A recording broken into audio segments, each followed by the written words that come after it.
So there are many good reasons to consider mandates, and I want to be clear that, of course, mandates can be effective at increasing vaccine coverage. That's a good reason to consider them. I worry, though, as you suggest, that some people and some countries and advocates of mandates are not giving sufficient consideration to the various social and political costs. So we often hear discussion of mandates framed as if it were a debate between public health versus parent liberty. And of course, parent liberty matters, but it's by far not the only consideration that matters. And so I worry about the broader social and political costs. When you invoke state power in a new way, when you bring down the power of the government on people, you change much more than just the relationship between that individual governed person and the state. Right? So among other things, you might change the role of third parties in participating in governance. So in particular in vaccine mandates, depending on how you use state power to enforce and promote immunization coverage, you might end up co-opting daycare operators, school employees, or even physicians in immunization governance in ways that are sort of against their goals and maybe even against their ethical imperatives.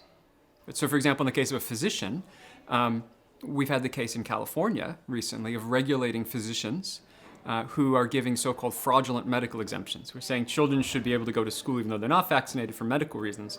And some of the physicians doing that are doing it because they know the parents won't vaccinate, and they know the kids are in communities with overall relatively high rates of immunization coverage, and that they know it's good for the kids to stay in school.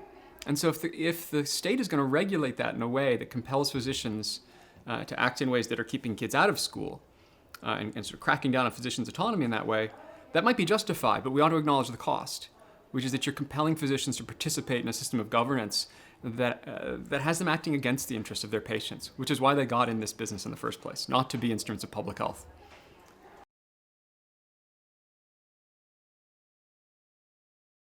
So one thing that's really important to me is that we place questions about how to use government to increase vaccine coverage in the context of all kinds of other things we're trying to do that are good for children and families and society. And so while it's true that vaccines are best for kids, so is staying in school. We have the case in the States sometimes of physicians dismissing families, refusing to have them in their practice if they refuse vaccines. But of course, it's better for kids to have a continuity of care. We think, for example, that it's better to have these children still in these social spaces, subject, of course, to social isolation or quarantine during outbreaks, but still in these spaces because then you can have state supervision. If these children are removed from these spaces, they end up not in school, and in fact, they end up clustered in underground or informal kinds of daycare and school experiences, which are going to be targets for outbreaks when they occur. So in the name of protecting the community, you've actually created new sub-communities that are going to be especially vulnerable.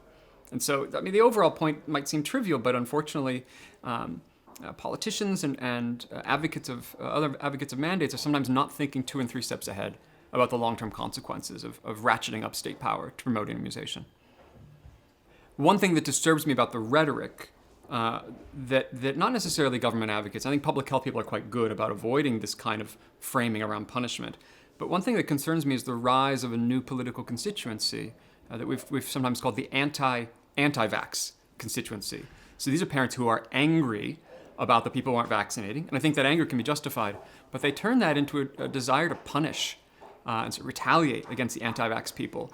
And I'm not saying they're motivated to punish the children, but they're not so worried about the consequences as they are about a sort of symbolic communication that these people are bad, what they're doing is wrong, and it needs to stop.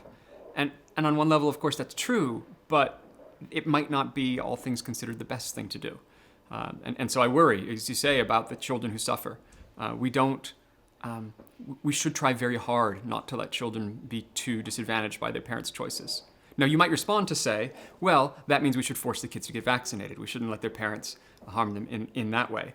And of course, that might ultimately be the right thing to do, but in using state power to compel kids to get vaccinated, it might end up being bad for kids in ways you haven't intended. But if you're paying attention, you should be able to foresee.